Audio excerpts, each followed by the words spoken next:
Time पे मेरे पास कुछ जिम्मेदारियां हैं, जिसमें जो एक जिम्मेदारी है वो ये कि मैं डायरेक्टर हूँ लॉन्स एनर्जी इंस्टीट्यूट का।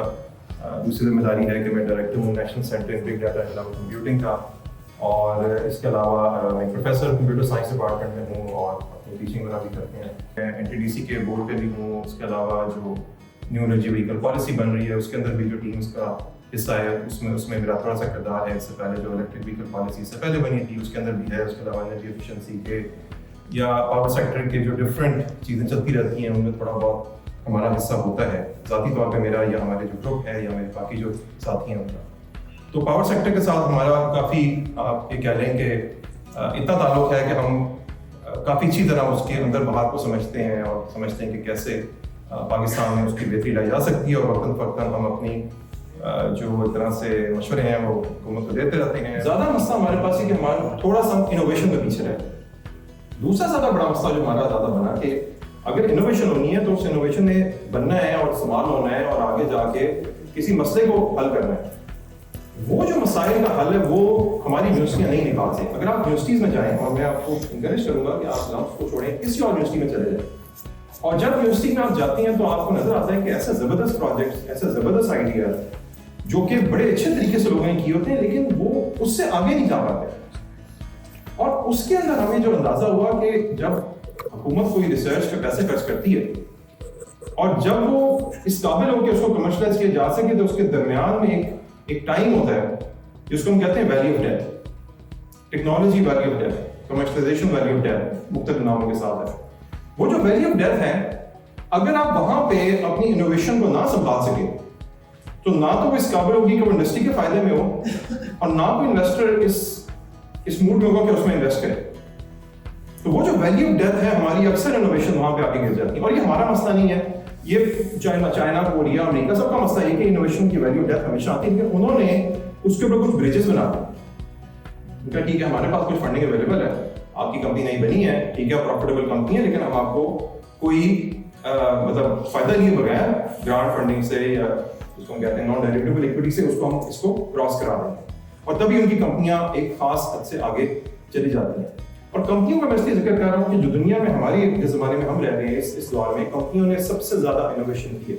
तो एनर्जी इंस्टीट्यूट में हमने जब इसको बनाया आज से 6-7 साल पहले 2018 में, हमने एक चीज का तहैया किया कि हम सिर्फ कागजी कार्रवाइयां नहीं करनी, ठीक है, वो हमारे काम होते रहेंगे, पब्लिकेशंस हमारी है, पब्लिश और पब्लिश का हमारे होता है, वो हमने करनी है, टीचर्स ने बच्चों को पढ़ाना है, लेकिन उसके अलावा हमने इनोवेशन को भी लेके जाना है, और इनोवेशन को एक ये जो वैल्यू ऑफ डेथ है इसको इंशाल्लाह क्रॉस करना। आज जिस कंपनी के बारे में हम बात करेंगे वो इन्फोडेट है। इसकी थोड़ी सी मैं आपको हिस्ट्री भी थोड़ी सी बता देता हूँ कि ये कहाँ से शुरू हुई और अब ये कहाँ पे खड़ी है, और इंशाल्लाह अहमद फिर इसकी मजीद जो तफसीलात हैं हम आपके साथ शेयर करेंगे। इस कंपनी के अंदर जब हमने काम शुरू किया तो हमें नजर आया कि जो इस टाइम पे एनर्जी एफिशिएंसी लाने का जो करंट प्रोसेस है, जो कि आपको डिफरेंट लोग बताते हैं, वो थोड़ा सा पुराना हो गया। उसमें बेसिकली आप एक एनर्जी असेसमेंट करते हैं, एक बिल्डिंग में जाते हैं, देखते हैं चलिए ये बत्ती चेंज कर दें, पंखा चेंज कर दें, मोटर चेंज कर दें, और इसके बाद क्या करना है, खामोशी तारी हो जाती है, उससे आगे आपको कुछ पता नहीं लगता। उससे आप खास एक एफिशिएंसी तो ले लेते हैं अगर आप उसके फॉलो करें, लेकिन एक कॉन्टिन्यूस आपके पास जो है ना एक इंसाइट नहीं आती। तो आपको एक कॉन्टिन्यूस इंसाइट चाहिए होती है जब आपने एफिशिएंसी करी। एक जो चीज हमने बड़ी इंटरेस्टिंग इसमें जो हमें पता लगी ना, कि दिल उसी बंदे का दुखेगा जिसने बिल देना होगा, बाकी किसी का दिल नहीं दुख रहा होता बिजली के इस्तेमाल पे या ज्यादा इस्तेमाल पे, या जो आप कह रहे हैं कि अनऑप्टिमाइज्ड इस्तेमाल है। और वो एक बंदा अगर उसने कुछ 100 अपने ब्रांचेस बनाएंगे या उसका एक बड़ा काम है, वो हर जाके चीजें नहीं देख सकता। तो हमारी कोशिश थी कि हम एक ऐसा सिस्टम बनाए कि जहां पे जिस बंदे ने बिल देखना है या उसका जो एक तरह से सेकंड इन कमांड है या उसका जो नॉमिनेटेड पर्सन है, उसको जो ना एक पूरा फाका नजर आ जाए। ये जो 30% आपको नजर आ रहे हैं, ये तो एक नंबर है जो कि मैं कहता हूँ मिनिमम आप कह रहे हैं, इससे ज्यादा कहीं हमने एफिशिएंसी जो ना वो करके दिखाई है डिफरेंट कंपनीज को। ये जो साल आ रहा है 2025, इसमें एक ऐसी डिसरप्शन आ रही है जिसने हमारा जो ट्रेडिशनल जो हमारा कॉन्सेप्ट है ना ग्रिड का, उसको हिला के रख देना, और वो है large scale cheap batteries. Grid battery scale battery के साथ 14 से 15 रुपए का LCO आ रहा है। तो ये जो हमारा सिस्टम जो है ये एनर्जी एफिशिएंसी तो दे ही देगा, लेकिन ये आपको एक ऐसी चीज प्रोवाइड करेगा कि आपका जो ये नई स्केल का अब दुनिया बन रही है उसके अंदर आपको एग्जैक्टली बताएगा कि इस टाइम पे आपकी एनर्जी का सिग्नेचर क्या चल रहा है। तो इस तरह की जनाब आपको एक इंसाइट्स मिलती है। अगर आप एक प्रोडक्ट बनाते हैं तो उसके अंदर एनर्जी की क्या कॉस्ट है वो आईडी नहीं होती, क्योंकि आपके पास जो रॉ मटेरियल की कॉस्ट है और जो वर्कर्स की कॉस्ट है वो तो डायरेक्ट कॉस्ट में आ जाती है। इनडायरेक्ट कॉस्ट में आप एनर्जी की कॉस्ट को इनकॉर्पोरेट ही नहीं करते। अब दौर ऐसा आ चुका हुआ है कि आप ये नहीं कर सकते कि आप एनर्जी का ना हिसाब किताब रखें। एक एनर्जी का यूनिट किधर जा रहा है आपको एग्जैक्टली पता होना बहुत जरूरी है। तो आपको एनर्जी एक्सपर्ट चाहिए, आपको सीईओ चाहिए, चीफ एनर्जी ऑफिसर। तो वो क्योंकि अभी मार्केट में है नहीं, तो वो वाला वैक्यूम हम पूरा करते हैं। ये कुछ पार्टनर्स हैं हमारे, इनमें तो हमने 30% से भी ज्यादा सेविंग्स की हैं। 30% हमने जरा सेफ एक नंबर रखा है ताकि कोई ये ना कहे कि आप मेरी 30% नहीं हुई, क्योंकि 40-50% तक जो है ना वो जो पुरानी हो चुकी है मशीन को, उनको अगर जब हमने एफिशिएंसी की तरफ लेके गए हैं तो उन्होंने 30% से भी ज्यादा एनर्जी सेविंग्स की है और एनर्जी बिल में रिडक्शन की है। आपके जनरेटर है, सोलर है, आपका यूटिलिटी ग्रीन मीटर या वाटर है, उसके साथ हमारी डिवाइस हार्डवेयर डिवाइस लग जाती है। उसके बाद आपकी मल्टीपल बिल्डिंग्स हैं, उन सबके साथ डिवाइस लग जाती है। अच्छा, एक ये लेवल है कि आप सिर्फ जो है ना वो लेवल 1 ये है कि आप सिर्फ मेन पे लगवा लें और सिर्फ बिल्डिंग्स लेवल पे देखिए। लेकिन हमारी जो डिवाइस है वो मॉड्यूलर है। मॉड्यूलर का मतलब ये है कि हर एक डिवाइस हमारी स्टैंड अलोन है, उसको जरूरत नहीं है कि कोई और डिवाइस के साथ कनेक्ट होने की या कुछ करने की। तो वो आप इवन मशीन लेवल तक भी जाके लगा सकते हैं और फिर वो वाईफाई से हमारे सॉफ्टवेयर पे जो कि एनविस पे डाटा आता है और उस पर फिर एनालिटिक्स और वो चीजें सब होती है। 2020-21 में जब हमने काम शुरू किया तो हमने एक यूएस बेस्ड डिवाइस से काम शुरू किया था, लेकिन प्रॉब्लम ये कि ये एक्सपेंसिव बहुत ज़्यादा है। तो सबसे पहले हमने ये चीज़ बनाई और इससे जो है ना हमने काम शुरू किया और फिर उसके बाद हमने अगले साल ये डिवाइस बनाई, उसको देखा, उसको रिफाइन किया। उसके बाद हमने थोड़ा सा उसको मजीद रिफाइन किया और ये डिवाइस बनाई। तो हम क्या करते हैं कि हर साल जो इम्प्रूवमेंट्स लाते हैं और उसका फिर जो है ना वो जनवरी में उसको एक न्यू डिवाइस की शक्ल में जो इम्प्रूवमेंट्स होती हैं उनको फिर उसके अंदर रिलीज करते हैं। तो डिवाइस अपनी प्रोड्यूस किया। तो अब हम ये डिवाइस इसके साथ जा रहे हैं। ये डिवाइस टोटली पाकिस्तान में बन रही है और इसकी सब R&D और सारी मैन्युफैक्चरिंग भी पाकिस्तान में हम कर रहे हैं। तो अब ये डिवाइस ज़्यादा रोबस्ट भी है, इसमें प्रॉब्लम्स भी सब रिजॉल्व कर दिए हैं और अब हम इसके साथ डेथ वैली से आगे निकल रहे हैं। हमने अब हार्डवेयर अपना बना लिया था, तो सॉफ्टवेयर तो पाकिस्तान में बनाना वैसे ही इतना मुश्किल काम नहीं है, तो सॉफ्टवेयर भी हमने खुद ही यहाँ पर पूरा डेवलप किया। इसमें मुख्तलिफ किस्म के एनालिसिस हैं, फिर उसके बाद लाइव उसमें नोटिफिकेशंस व्हाट्सएप पे, ईमेल में, वो सब चीज़ें फिर जो है ना वो डैशबोर्ड में और हमारे सॉफ्टवेयर के थ्रू होती हैं। हमारे सर्वर्स भी इधर है। एक तो ये हमारा प्रोडक्ट है सॉफ्टवेयर हार्डवेयर, लेकिन जो इंडस्ट्री की रिक्वायरमेंट है ना वो सिर्फ प्रोडक्ट ही नहीं है। आपको सीईओ भी चाहिए ना, चीफ एनर्जी ऑफिसर भी चाहिए, आपको इसके साथ जो है ना सर्विस भी चाहिए। सर्विसेज में सबसे पहले जो आता है ना वो स्टेप 1 जो है ना हमारा वो एनर्जी असेसमेंट है। आपकी बिल्डिंग की पूरी फैसिलिटी की पूरा एक असेसमेंट, एक सर्वे होता है जिसके अंदर हम उसका सेफ्टी एनालिसिस भी करते हैं। उसकी एक मशीन, एक इवन लाइट या बल्ब या एक फैन, जो एक पेडिस्टल फैन भी अगर पड़ा हुआ ना, उसका भी पूरी एक एनालिसिस निकालते हैं, कितनी एनर्जी कंज्यूम करता है, क्या रेटेड एनर्जी है, करंट, पावर, वोल्टेज, सब कुछ, उसका पावर फैक्टर सब कुछ निकालते हैं। उसके बाद उसका सेफ्टी एनालिसिस। छोटी सी चीज मैं बताता हूँ, होता ये है कि अगर आपके पास एक ब्रेकर लगा हुआ है 16 एम्पेयर्स का और वो ट्रिप कर जाता है, तो वो असल में बता रहा है कि जो मशीन मेरे आगे लगी हुई है उसमें कोई फॉल्ट है या कोई मसला है, क्यों ये ट्रिप किया, ओवरलोडिंग हुई है या कुछ हुआ है। तो लेकिन इलेक्ट्रिशियन क्या करेगा, वो ट्रिप कर रहा है बार बार, वो क्या करेगा, उधर ब्रेकर बड़ा लगा देगा, उधर 100 एम्पेयर का 64 एम्पेयर्स का ब्रेकर लगा देगा। सर अब देखिए ट्रिप नहीं कर रहा, अब ठीक काम चल रहा है। तो जो कि बहुत बड़ा सेफ्टी हैजर्ड है, उसको हम जो है ना सेफ्टी एनालिसिस में वो सब भी देखते हैं। उसके बाद फिर एनर्जी सेविंग की सजेशंस जो आपको बगैर इस डिवाइस के जो बता सकें, जो सजेशंस बगैर डिवाइस के लगाए हम कर सकें, जो कि बिल्कुल लो कॉस्ट हो और हाई इम्पैक्ट हो, वो बताते हैं। उसके बाद फिर कॉस्ट बेनिफिट एनालिसिस। आपके पास एक लेथ मशीन है, वो आपको हर मंथ 1 लाख रुपए का नुकसान दे रही है। अगर न्यू मशीन 20 लाख रुपए की आती है तो आपको क्या कॉस्ट बेनिफिट है, वो पूरा एनालिसिस आपको, ये सिंपल मैंने बताया, इतना सिंपल बता दिया, लेकिन उसको सिंपल वर्ड्स में करके बताना हमारा काम है।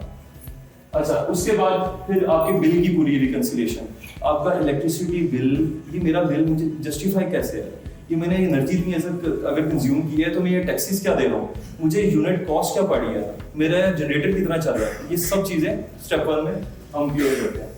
उसके बाद फिर हमारी टीम प्रोफेशनल है, उनको ट्रेनिंग दी जाती है।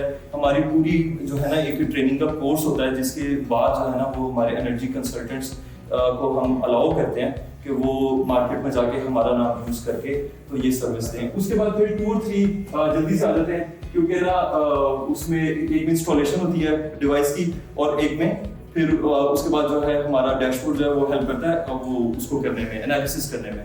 अच्छा, इस सारे प्रोसेस में एक एनर्जी कंसल्टेंट आपके साथ चलता है, जो कि सबसे पहले सर्वे में भी जो इनिशियल एनर्जी असेसमेंट है उसमें भी काम करता है, फिर उसके बाद वो डिवाइस इंस्टॉलेशन को भी सारा देखता है कि कैसे हो रही है, और फिर उसके बाद एनालिस्ट को भी वो पहले से ही एक्सपर्टीज रखता है उसको इस्तेमाल करने की, और उसमें से आपके मुताबिक एनालिसिस निकालने की। फिर एक कॉन्टिन्यूस जो है ना इम्प्रूवमेंट की तरफ हम एक परपेचुअल में फिर चलते हैं उनके साथ। तो ये एक सर्विस मॉडल हमारा है, प्रोडक्ट के साथ सर्विस मॉडल, ताकि जो है ना वो सिर्फ आपको प्रोडक्ट दे के भाग ना जाए, आपको पूरी सर्विस भी दे। सर एक है मॉनिटरिंग, फिर होती है मीटरिंग और फिर होती है मैनेजमेंट। मॉनिटरिंग में आप सिर्फ मॉनिटर कर सकते हो, आप कंट्रोल नहीं कर सकते। मीटरिंग में क्या, मॉनिटरिंग में क्या होता है कि इसमें हमारी जो सपोज ये बहुत बड़े लेवल पे, लेकिन ये वाला अगर सीडी ये करंट ट्रांसफार्मर लगता है जिससे एम्पेयर्स की रेटिंग और वो आता है, तो वायर इसके अंदर से गुजरती है, आपकी वायर काटी नहीं जाएगी, नॉन इंट्रूसिव होती है। तो ये होती है मॉनिटरिंग। अगर आप इसको सीरीज में लगा देते हैं ना, वायर काट के आप इसको लगाते हैं, तो फिर वो मीटरिंग बन जाती है जो लेस्को करता है। हम मॉनिटरिंग डिवाइस दे रहे हैं, हम मीटरिंग डिवाइस नहीं दे रहे, वो लेस्को की लगेगी। अच्छा, उसके बाद थर्ड लेवल जो सबसे ऊपर लेवल है वो है मैनेजमेंट, कि आप कंट्रोल भी कर सको। सर कंट्रोल नहीं है इसमें, ये कि लोग क्या करते हैं, हमसे मॉनिटरिंग लेते हैं, क्योंकि हमारे जैसी मॉनिटरिंग कोई नहीं देता, कंट्रोल कहीं और से लेने की कोशिश करते हैं, चाइना से या कहीं से। उसमें मसला ये है कि आप इन दी एंड कंट्रोल कर ही नहीं रहे होते, क्योंकि आप कोई मशीन चल रही है तो आपने उसको बंद नहीं करना, आपने पहले फोन करके पता करना है कि ये क्यों चल रही है। जब आपने फोन करके पता ही किया कि क्यों चल रही है, कोई रीजन हो सकती है ना, आप उसको रिमोटली बंद कर दें, स्विट्जरलैंड से बैठ के बंद कर दें, और वो उधर बेचारा कोई वर्कर काम कर रहा था, वो क्या करेगा, तो आप फोन करके पहले पता करेंगे ना मैनेजर से कि क्यों चल रही है, तो तब आप उसको फिर ये भी कहते हैं कि यार बंद करो उसको, क्यों चल रही है। मेरा नाम अल्लाहबाद है, chairman beauty pharma private limited, सुंदर इंडस्ट्रियल एस्टेट।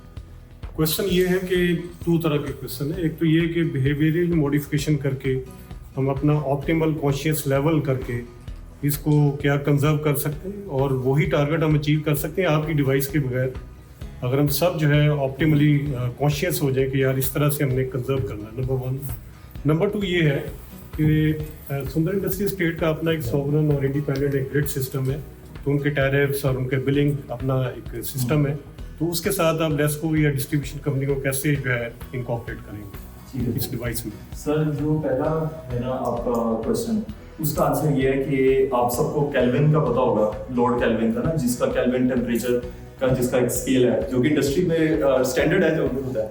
उन्होंने एक बात कही है कि आप उस चीज को आप उस चीज को कंट्रोल नहीं कर सकते जिसको आप मेजर नहीं कर रहे। You can't control what you don't measure. अगर आप मेजर नहीं ना करें, अगर आप मॉनिटर नहीं करें, तो आप कंट्रोल नहीं कर सकते। तो आपने अगर सर कंट्रोल करना, आप बिहेवियरल करें, और बिल्कुल वो वही हमने भी यही सजेशन देनी है जो हमने इधर देनी है, वो इसमें जो हमने बताने हैं ना एनर्जी सेविंग सजेशंस, वो ऐसी कुछ होंगी।